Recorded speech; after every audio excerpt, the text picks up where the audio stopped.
Hey peeps, how you all doing out there on the worldwide marvellous? Sister Al here with our productions with the full moon reading in Sagittarius.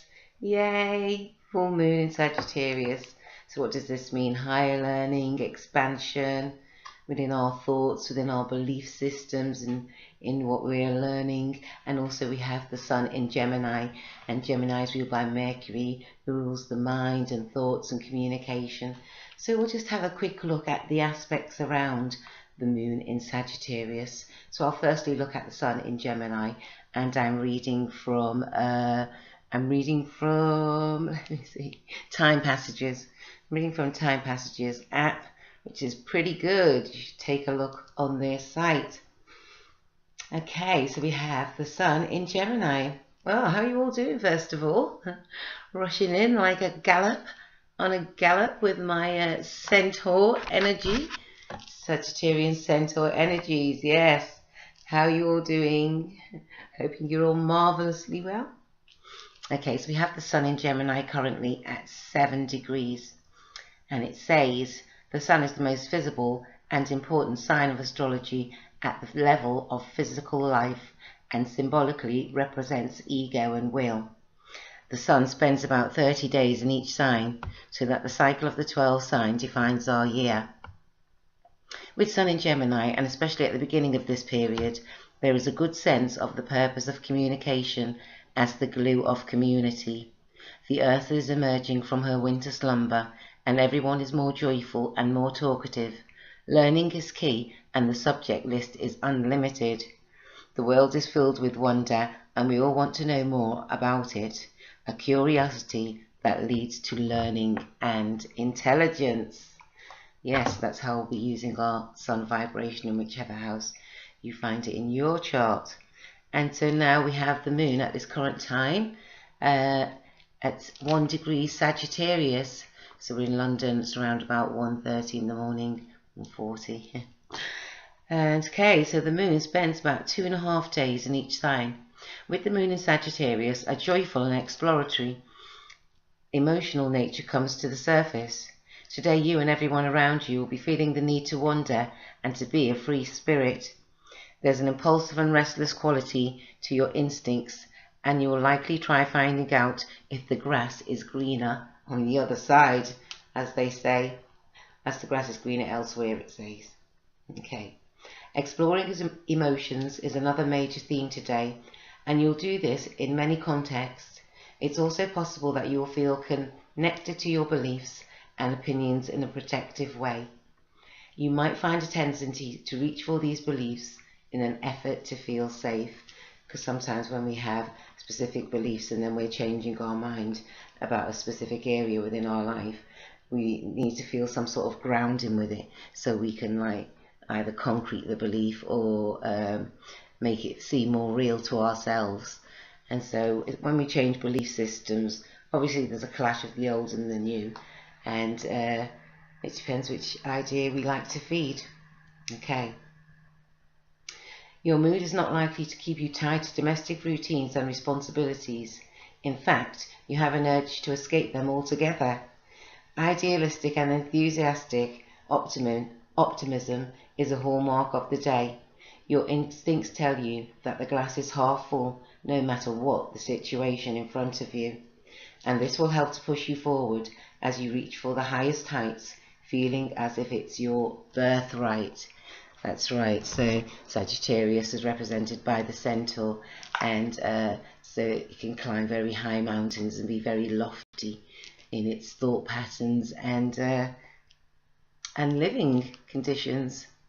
So I thought I'd pull a card for each of the signs for this beautiful full moon phase in Sagittarius. I would also read what the full moon actually means, so we can have a look at that quickly before I pull the cards. Full moon. In this phase, the sun and moon are in opposition to each other on opposite sides of the earth. This corresponds to the time in the planting cycle for the flower to emerge. The phase symbolically relates to the summer solstice, the time of maximum life in the cycle of the seasons. During this phase, you are very aware of the effects on your work on others. You are operating out of a mode of visible clarity rather than blind faith. And your watchword is objectivity.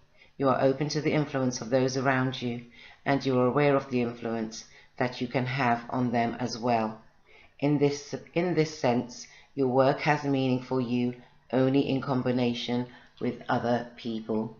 So it's a sharing moon, it's a full moon when we're full, and we have an abundance to share. And Sagittarius is ruled by Jupiter, which is the great benefic who just will give you gifts as he crosses your path. And so that's what's going to be happening for us in the next few days. Hope you enjoy the full moon episode. And asking for guidance while I was drawing from the Kyle Gray today. And I got this card twice, though I thought I'd show everybody. And it's spiritual abundance. Thank you, angels, for blessing me with infinite abundance. And I do indeed give gratitude for the amount of abundance and love being sent to my vibratory field of L Productions and the academic gem. I thank you all. Pray that you all keep adding and telling people to subscribe, and let's grow this thing together, right? Let's grow this world together of what we want to see and be. Okay, so the full moon in Sagittarius. So it's happening in the first house of Sagittarius. And when I was doing the Sun in Gemini video, I spoke about a planet Ophiuchus, which is coming into our stratosphere or atmosphere, or universal connection with the outer planets. And I spoke a little bit about that, but I will be going more in depth about Ophiuchus. I just wanted to say that I'm going to pull a card for her at this time, because also it's her full moon too.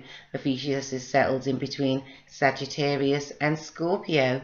And if you look at this Sun in Gemini video, you'll be able to see what I spoke about briefly then.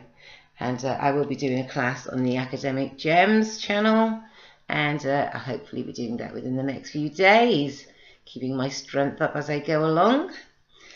Okay, so Sagittarius, this full moon is in your house, so you'll be completing or feeling full, maybe in many areas or a specific area.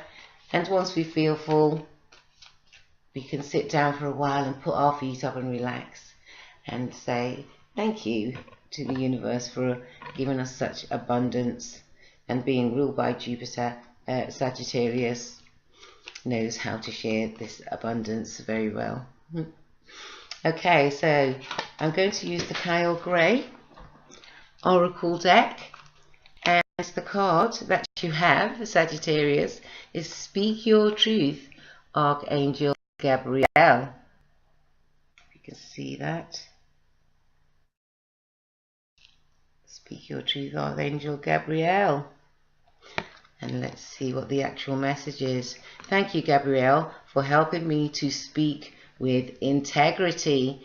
And you are indeed good at doing that, Sagittarius. Well done to you. Have a good full moon. And so we now have Ophiuchus sharing the first and the second house with Sagittarius and Scorpio. So I'll be pulling a card for the beautiful energy of Ophiuchus around us right now. Oops, oh, and the card that wants to come out is Connect with Music. Thank you, angels, for inspiring me through music.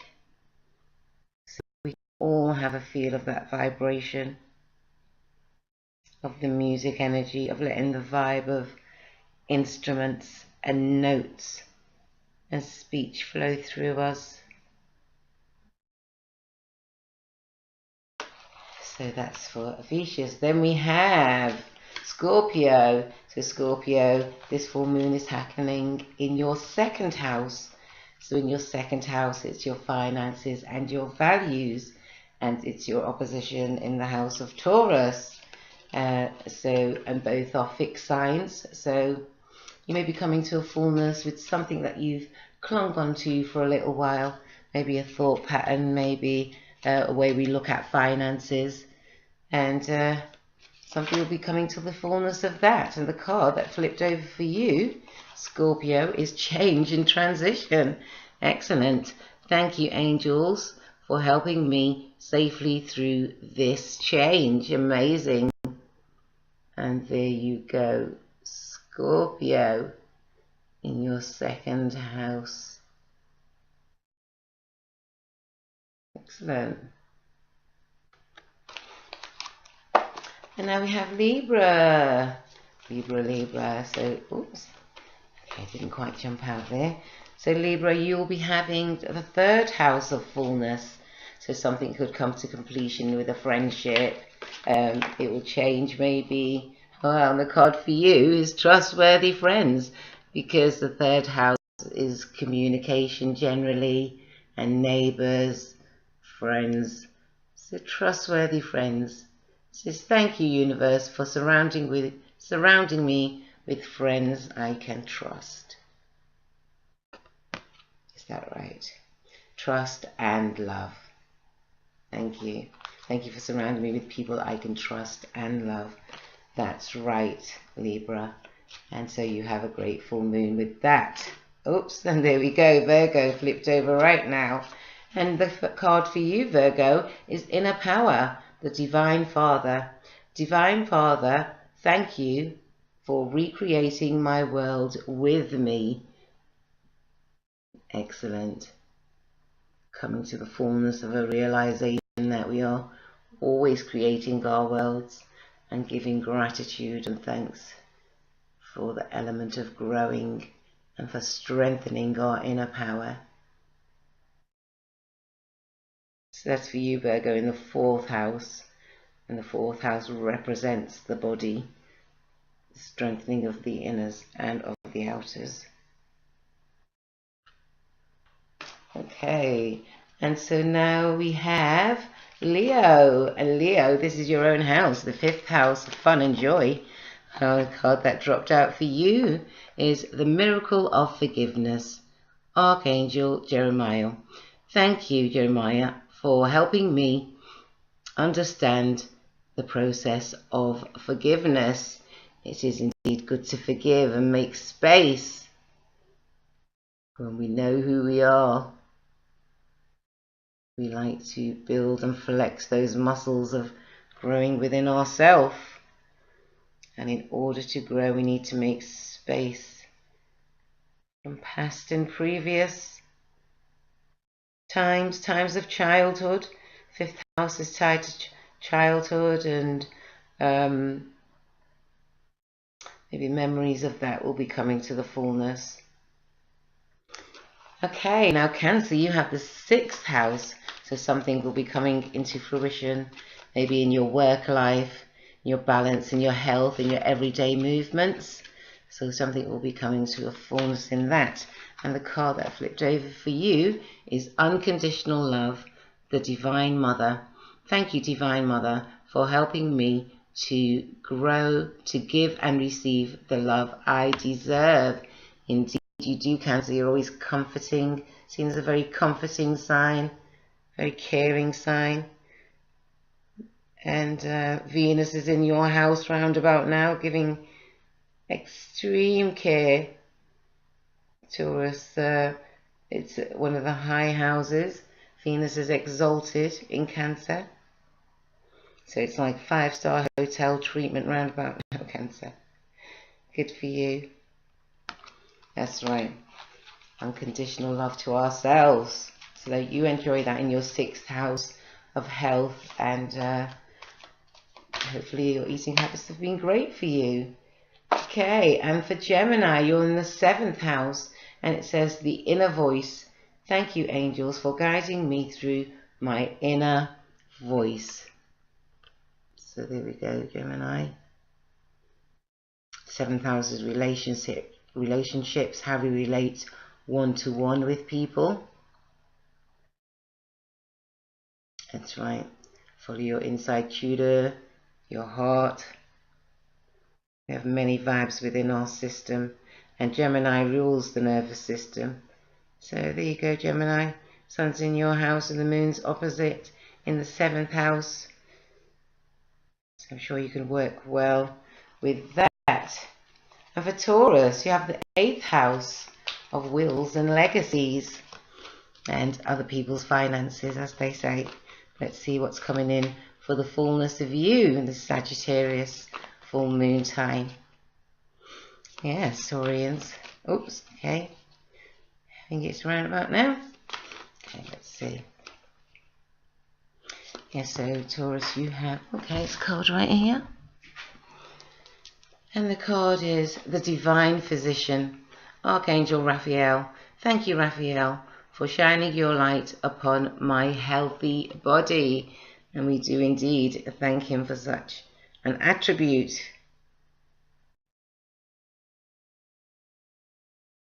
So that's for you, Taurus, in your 8th house.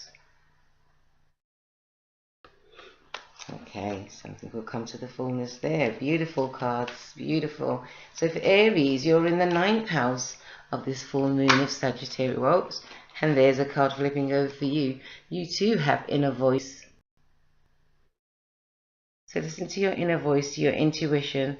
And this is the house of intuition also, of higher learning, the 9th house.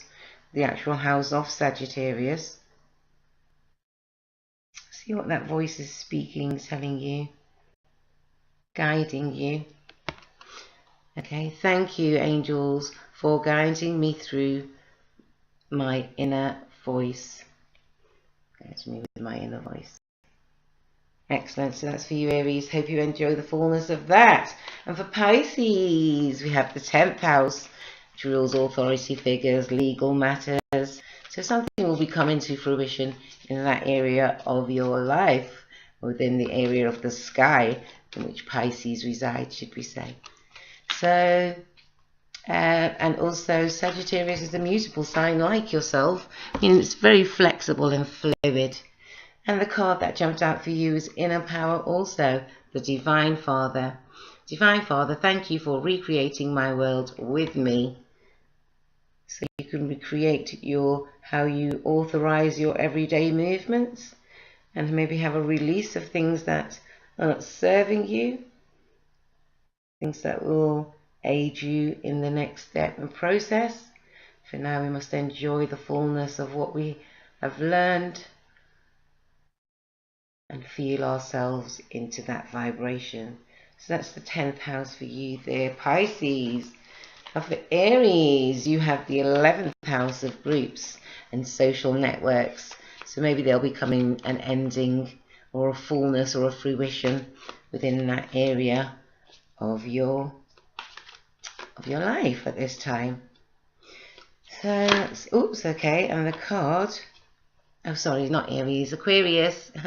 Aquarius, you're the 11th house. Okay, that's right, Pisces was the 10th. And we have Shine Your Light. It was in the reverse. I've turned it round, however. It says, thank you, Uriel, for helping me to shine my light with the world, for helping me to share my light with the world. So there you go, Aquarians. You're in your own house there for the fullness of your moon. It was in the reverse. Maybe you are coming into a fullness of how you share your light or with whom you share your light. We must give gratitude that our light is always shining. And that's for you, Aquarius, in the 11th house. And for Capricorn, we have the 12th house. 12th house of mysticism and relaxation. And being a full moon, we should be relaxing anyway, or we can be relaxing. It's a time when we're full, as we say. If the moon is full, she wants to have a sit down, then she can do that indeed. Oops, okay. And the card for you, Capricorn, is you are protected. Archangel Michael. Thank you, Michael, for surrounding me with your protective light. And it's the cover of the book and the cover of the deck of the cards. Archangel Michael there, sending divine protection in the divine 12th house for you, Capricorn. So I hope you enjoy that. And the card for all of us for this beautiful, freedom-loving full moon shining brightly out of my Windsor roundabout now. She looks amazing. Absolutely amazing. And peace and harmony, Archangel Raguel. Thank you, Raguel, for surrounding me, for surrounding my life in a harmonious light. We're coming into harmony and balance of ourselves. And the fullness of where Sagittarius lies within your own personal chart. I'm sure there's many outlets online that will give you a free chart, and there's many aspects of how to interpret that chart. Okay, so that's for all of us, and so I hope you have some great adventures out there. Come to a fullness of adventures. Sagittarius rules our adventurous side, or having a go at things in life. And being a centaur, it climbs mountains. You can see the higher picture, the wider picture, and has great courage, and it's represented by Jupiter. It's ruled by Jupiter. Sagittarius is ruled by Jupiter, the great benefic, as I was saying. So it gives large gifts and abundance, and it can sometimes cause overindulgence. However, I'm sure every once in a while it's good to comfort ourselves in whichever way we feel greatly. Okay, well, thank you all for tuning in today, and I hope you enjoy your full moon in Sagittarius. Okay, you take care now, and I'll catch you soon.